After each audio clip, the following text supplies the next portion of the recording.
Olá, sexto ano, tudo bem com vocês? Espero que esteja tudo bem. Tô com saudade de vocês.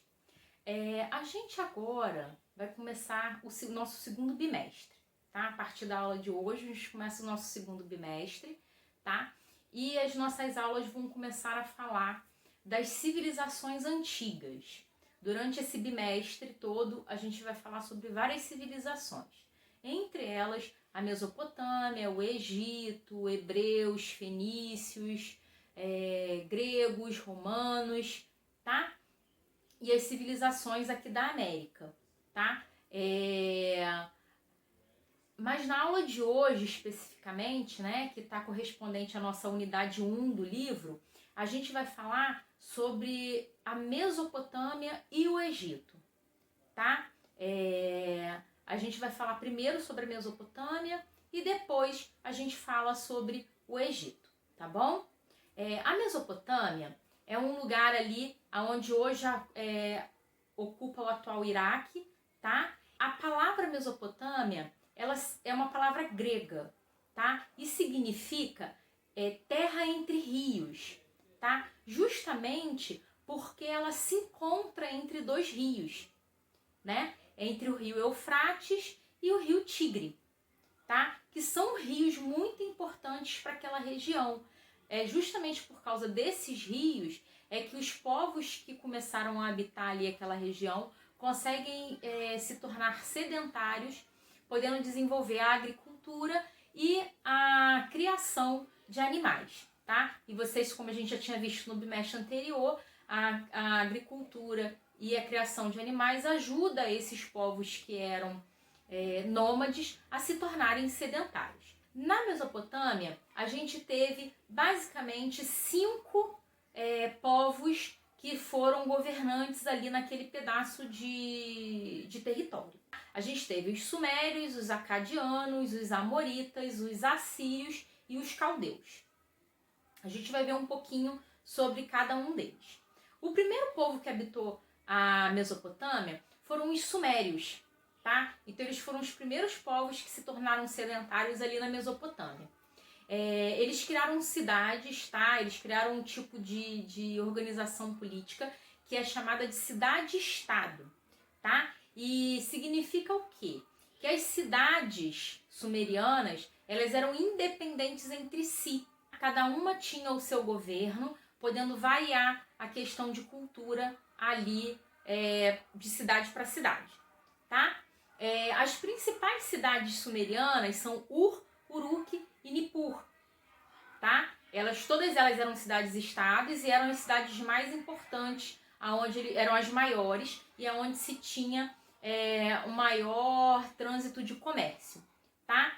Foram os sumerianos também que criaram a primeira forma de escrita, tá? Que se chama escrita cuneiforme, tá bom? Então a primeira forma de escrita foram os sumerianos que criaram, tá? E se chama cuneiforme. Lembrando que até então a gente tinha as pinturas rupestres, que eram a forma como os seres humanos se guardavam a sua história, né? Deixavam registrados os acontecimentos, tá bom?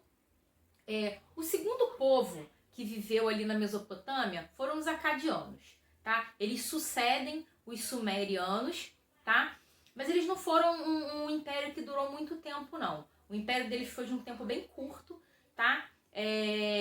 Tão curto que o nosso livro nem fala muito sobre eles, tá bom? A gente tem em terceiro lugar, né, a terceira civilização, a gente tem os amoritas, tá? Que são os que compõem o primeiro império da Babilônia, tá? Eles podem ser chamados de babilônios ou babilônicos, tá? Aí vai depender de como é que você quer se referir a eles, tá? O rei mais importante do primeiro império babilônico foi o rei Hammurabi, tá? Ele foi tão importante para as leis, principalmente para as leis antigas, tá? Que ele cria um código e esse código leva o nome dele. Se chama Código de Hammurabi, tá? E tem uma partezinha do código dele que é bem interessante e que fica, e provavelmente vocês já devem ter ouvido falar, que é uma parte que fala sobre olho por olho, dente por dente. Vocês já ouviram falar nessa frase? Olho por olho, dente por dente? Isso era uma lei do Código de Hammurabi, tá? E o que significa isso? Quer dizer que uma pessoa, quando fazia um mal ou infringia alguma coisa do Código de Leis, ele seria punido com uma punição tão ruim quanto o que ele fez. Então vamos dizer que seria, literalmente falando, se você fizesse alguma coisa para alguém e esse alguém perdesse a mão, eles iriam arrancar a sua mão. Então, se você fizesse alguma coisa e matasse alguém, eles iriam tirar a sua vida, né? Você pagaria o seu mal com um mal tão grande quanto o que você fez para outra pessoa ou para outro grupo de pessoas, certo? Em quarto, a gente tem os assírios, né? Lembrando que cada um vai sucedendo o anterior, tá? Os assírios, eles eram extremamente militarizados, tá? Eles eram conhecidos na história como guerreiros temíveis. A guerra era importante para eles, tá? E era tão importante que eles ficaram assim conhecidos na história, tá bom? O mais importante da gente entender é que eles eram um povo bom para o seu próprio povo, mas eles não eram bons com os outros povos. Eles costumavam taxar os povos aos quais eles estavam sob o domínio deles, né? Sobre o qual eles dominavam. Eles taxavam com impostos muito altos, eles eram muito bárbaros, né? No sentido da palavra da pessoa ser ruim mesmo, né? Com os povos que eles dominavam, tá? O rei mais importante deles é o rei chamado Assurbanipal, tá? Ele era um rei que se considerava um erudito, né? Ele gostava das artes, ele gostava da leitura, ele gostava das leis, ele gostava de tudo que tivesse relacionado à cultura. Então ele se achava um erudito, ele achava que ele entendia muito dessas coisas. E por isso ele mandou construir uma biblioteca, tá? Que foi chamada de Biblioteca de Nínive, que é na cidade onde ele mandou construir essa biblioteca, certo? E nessa biblioteca, ela já foi considerada a maior biblioteca e a melhor, né, da Idade Antiga. E ele tinha milhares de textos escritos na escrita cuneiforme, que foi inventada pelos sumérios, os primeiros habitantes da Mesopotâmia. Correto? Eles começaram a decair, né? E vem o nosso último grande império na Mesopotâmia, tá? Que são os caldeus. Apesar de ser um povo diferente dos amoritas, eles institucionam lá o segundo império da Babilônia, tá? Que tem como rei Nabucodonosor. Vocês já devem ter escutado falar esse nome, tá? Nabucodonosor, ele foi um cara extremamente inteligente, tá? Foi rei dos caldeus, considerado como um dos grandes reis do Império Babilônico, tá? Do segundo Império Babilônico, no caso, né? E foi a ordem dele, foi ele que deu a ordem para a construção dos Jardins Suspensos da Babilônia. Para quem nunca ouviu falar, os Jardins Suspensos da Babilônia era um jardim muito bonito que ele mandou construir em homenagem à sua esposa, tá? E era considerado como uma das 7 maravilhas do mundo antigo, tá? O mundo antigo ele tem 7 maravilhas, né? Entre elas, a gente tem os Jardins Suspensos da Babilônia. Das 7 maravilhas do mundo antigo, somente uma existe até os dias atuais, tá? Que são as pirâmides de Gizé, no Egito, certo? A gente vai falar sobre essas 7 maravilhas quando a gente estiver falando sobre os egípcios, certo? Mas os caldeus, eles são o último grande império da Mesopotâmia. Quando eles deixam de mandar na Mesopotâmia, eles caem para o império chamado Império Persa, que vocês já devem ter ouvido falar. A gente tem um filme sobre os persas, né? O Príncipe da Pérsia, que é baseado num videogame. Para quem gosta de videogame, o Príncipe da Pérsia é baseado num videogame que tem para vários tipos, PS, Xbox, né? E que tem como base os persas, tá? Eles, obviamente, eram um povo que vinha da Pérsia, que é hoje, a Pérsia é o atual Irã, tá? A gente sempre tem que ter em mente que todo lugar que a gente estudar nesses povos antigos, essas civilizações antigas, essas civilizações sempre são correspondentes a algum povo ou algum lugar que existe até os dias atuais. Às vezes não exatamente aquela delimitação de terra, mas a gente sempre tem alguma coisa acontecendo naquele lugar lá que passado foi um império importante, certo? A gente agora vai falar sobre o Egito. Os egípcios são outra civilização muito importante. Na verdade, ela é uma das civilizações mais conhecidas do mundo antigo, tá bom? Juntamente com a Grécia e Roma, que a gente vai estudar mais pra frente no nosso bimestre, tá? Os egípcios, como os mesopotâmios, eles tinham a interferência de um rio, que era o que fazia a terra ser muito importante. Para quem não sabe, curiosidade, o Egito é na África, tá? O Egito ele se encontra numa parte da África, do deserto, de um dos desertos que se tem na África, tá? E esse rio é o rio Nilo, né? Tanto é que o Egito ele é considerado como uma dádiva do Nilo, né? Porque o Nilo ele enchia, ele tinha seus períodos de cheia, e essa cheia fazia com que as terras ao redor do rio se tornassem férteis, tá? E aí era onde essas civilizações plantavam para ter comida durante todo o ano, tá bom? Então, normalmente essas civilizações, a civilização egípcia, ela se mantém ali bem próximas das margens do rio Nilo, margem direita e margem esquerda, correto? Eles tinham uma religião politeísta, como a maioria das civilizações antigas eram, tá? O que quer dizer a palavra politeísta? Politeísta quer dizer que eles adoravam a vários deuses, tá? A única civilização antiga que não era politeísta são os hebreus, que a gente vai ver na nossa próxima aula. Os hebreus, eles são monoteístas, eles adoram apenas um Deus.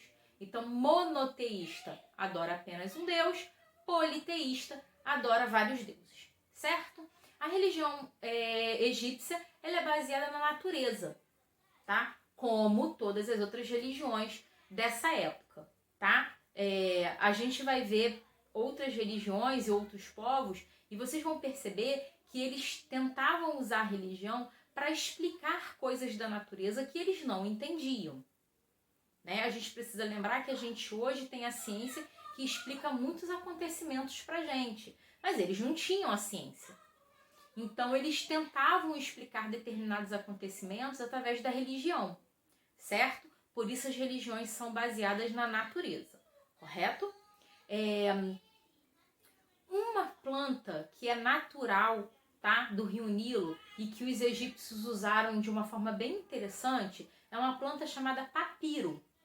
Tanto é que a gente tem um papel chamado papiro que é feita dessa planta. Esse papel ele é confeccionado com essa planta. Mas os egípcios não se deteram somente ao papiro. Eles usavam ao papel. Eles usavam o papiro para fazer calçados, para confeccionar vários tipos de objetos diferentes para a ornamentação da casa, a ornamentação deles mesmos. Então eles usaram a criatividade aí para usar o papiro para muitas coisas, certo?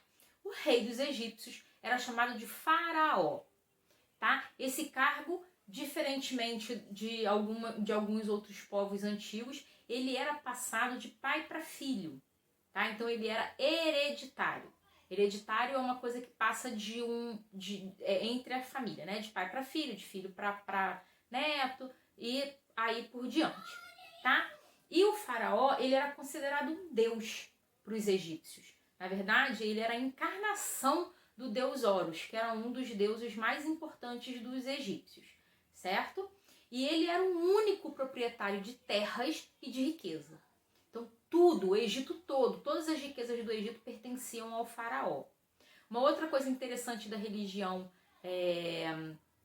egípcia é que eles levavam muito a sério a morte, certo? Vocês já devem ter ouvido aí falar, já devem ter visto vários filmes, a gente tem vários filmes hoje em dia que são baseados aí, a gente tem Deuses do Egito, se vocês estão aí na quarentena e quiserem indicações de filmes para vocês verem, a gente tem Deuses do Egito, a gente tem a Múmia, a gente tem a Múmia, o Retorno da Múmia, a gente tem antigos, tá? A primeira Múmia, para quem não sabe, é da década de 40 do século passado, o primeiro filme, mas a gente tem um mais recente, agora que é do século passado também, mas o finzinho já, os anos de 1999, os anos 2000, né? E é bem legal para quem gosta de filme de ação, é um filme bem interessante para quem gosta dos egípcios, mais interessante ainda porque a gente tem as duas coisas juntas, né? Ação e múmias, que é bem legal. Então, se vocês quiserem indicações aí de filmes para ver, se vocês ainda não viram ou quiserem reprisar, vocês podem ver A Múmia, O Retorno da Múmia, Deuses do Egito, são filmes bem legais para se assistir com essa temática, certo? Os egípcios também inventaram a sua própria escrita. E eles tinham duas formas de escrita, que era bem legal, tá? Uma é a que a gente mais conhece, e vocês já devem ter visto em algum lugar, ou já devem ter ouvido falar, que é os hieroglifos, né? Que são aqueles desenhinhos legais que eles colocavam, que tem nas pirâmides, e a gente vê aí em muitas coisas relacionadas aos egípcios, que era uma escrita através de pintura, né? De desenhos. Mas os egípcios também tinham uma escrita que ela era feita de forma cursiva, tá? O nome dessa escrita é hierática, tá? Era uma escrita que era praticada somente pelos sacerdotes, né? Pessoas que estudavam para aprender essa escrita, tá? E ela era bem particular mesmo desses sacerdotes que usavam ela para poder anotar e escrever a história dos egípcios. Mas, para o povo em geral, era usado o hierogrifo e era o que eles usavam também para escrever nas paredes das pirâmides, né, dos túmulos. Uma outra coisa bem importante que a gente tem que falar é sobre a mumificação, tá?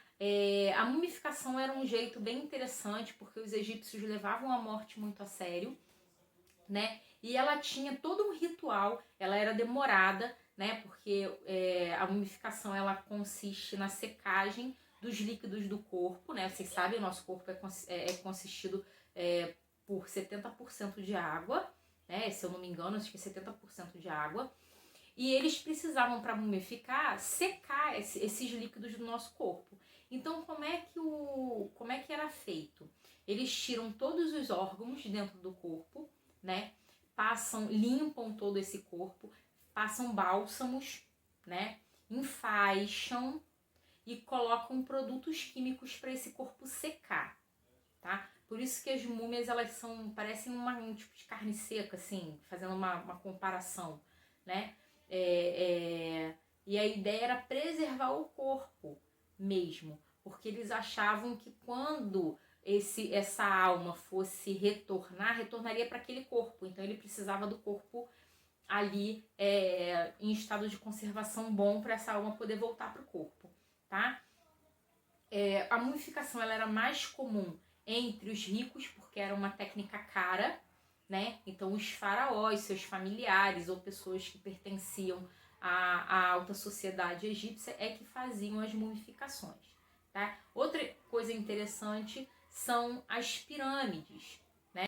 A gente tem lá no Egito as pirâmides de Gizé, que são consideradas as únicas das 7 maravilhas do mundo antigo ainda em pé, ainda existentes, tá? Elas podem ser revisitadas, é bem interessante. Se algum dia algum de vocês chegarem aí ao Egito, indico de vocês irem conhecer as pirâmides, é bem legal, é um lugar legal para se conhecer.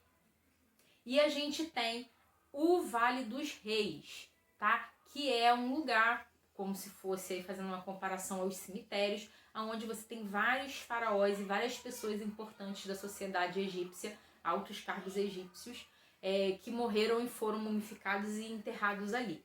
A gente tem na religião egípcia, como eu já tinha falado, eles são politeístas e eles acreditam em vários deuses. Os deuses eram muitos, vai depender de região para região, tá? Mas os mais importantes, e é os que vocês têm que conhecer, são os deuses Horus, Ísis e Osíris, tá? Eles são os deuses mais importantes do panteão egípcio, tá? Então esses 3 vocês precisam conhecer.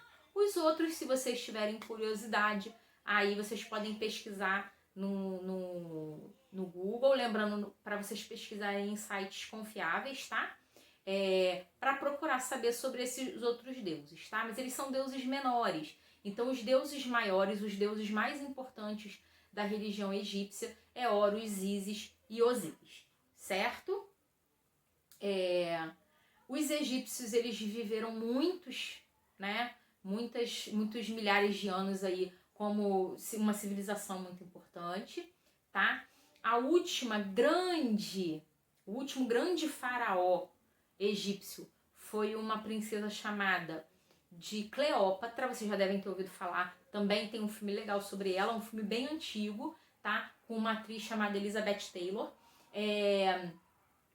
e ela foi a grande última faraó, tá? Para vocês entenderem, os faraós, em sua maioria, eram homens, mas eles aceitavam, em alguns casos, que mulheres se tornassem faraó ou se tornassem dirigentes do Estado egípcio, tá? Os faraós, eles são, de fato, muito importantes, eles têm significado na religião, eles têm significado na política e eles têm significado no exército, na questão de exército dos egípcios, correto? Uma outra coisa interessante também de construção dos egípcios é a grande esfinge, né? É uma construção que costuma trazer muita curiosidade a gente. Se vocês tiverem curiosidade, vocês podem procurar também lá na internet, né? Eu vou ver se eu consigo colocar aqui, ó, uma foto da esfinge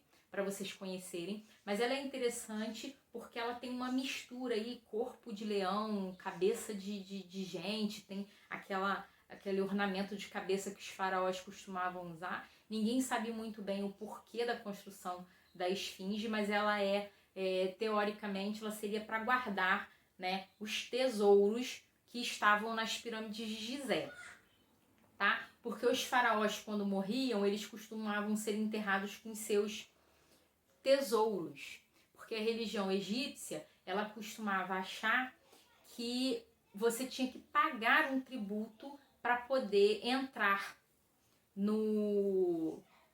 na além-vida, né? E se você não tivesse esse dinheiro, você não conseguiria passar e você iria ficar como se fosse um tipo de purgatório, tá? E aí eles eram enterrados com esses tesouros, com essas riquezas deles, tá? E aí, para não se ter um tipo de assalto, as pessoas tentarem roubar esses tesouros, eles costumavam fazer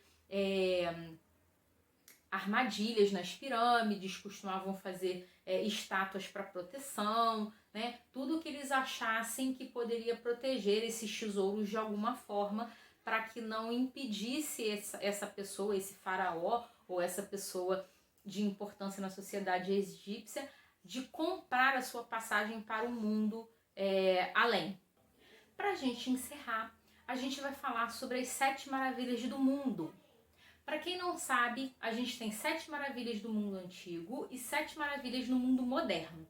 Essa eleição foi feita no ano de 2007, né? Alguns de vocês, se já eram nascidos, eram bebês ainda, ou crianças bem pequenas, né? Mas essa eleição para as 7 maravilhas modernas foi feita no ano de 2007. E foi feita, várias cidades e vários monumentos participaram, foi votação popular e foram escolhidos 7, né, desses que participaram da votação, e um deles é aqui no Brasil, mais especificamente no Rio de Janeiro, tá? Então, as 7 maravilhas do mundo antigo, a gente tem a Grande Pirâmide de Gizé, no Egito, a gente tem os Jardins Suspensos da Babilônia, esses dois a gente viu na aula de hoje, que foi na Mesopotâmia. A gente tem a estátua de Zeus em Olímpia, na cidade de Olímpia. A gente tem o Templo de Artemis em Éfeso, na cidade de Éfeso. A gente tem o Mausoléu de Halicarnasso. A gente tem o Colosso de Rhodes, que era uma estátua grande do deus Hélio, né, que ficava bem na entrada do porto da cidade. E a gente tem o Farol de Alexandria. São as 7 maravilhas do mundo antigo. De todas essas, a gente tem completamente em pé as pirâmides de Gizé, tá? A Grande Pirâmide de Gizé. E a gente tem pedaços do Colosso de Rhodes, que foi achado no fundo do mar, mas são apenas alguns pedaços dessa estátua monumental que existia. Do Templo de Artemis, a gente tem ainda algumas colunas que estão em pé, mas somente as colunas. A gente não tem mais nada do templo em pé, não, entendeu? Então, só o que a gente tem de forma completa são a Grande Pirâmide de Gizé. Do mundo moderno, a gente também tem 7 maravilhas, tá? Aqui no Brasil, a gente vai começar falando das maravilhas do Brasil, a gente tem o Cristo Redentor no Rio, tá? Então, o Cristo Redentor aqui no Rio de Janeiro é uma das 7 maravilhas do mundo moderno, certo? A gente tem as ruínas de Petra, na Jordânia. A gente tem o Coliseu em Roma, que apesar de ter sido construído na época antiga, ele faz parte das maravilhas modernas, tá? A gente tem a Grande Muralha na China. A gente tem a Pirâmide de Chichén Itzá, tá? Na cidade do México, que é das grandes civilizações pré-colombianas, tá? A gente tem a cidade de Machu Picchu, no Peru, e a gente tem o Taj Mahal, na Índia. Espero que vocês tenham gostado da nossa aula hoje. A gente vai entrar ao vivo para tirar dúvidas, então leiam o texto, façam os exercícios que eu vou colocar na descrição da nossa aula. Eu vou colocar alguns exercícios para vocês fazerem, e na próxima aula a gente vai tirar as dúvidas desses exercícios e vamos tirar dúvidas de alguma coisa que você tenha lido no texto e não tenha entendido, certo? Uma boa semana, até a nossa próxima aula!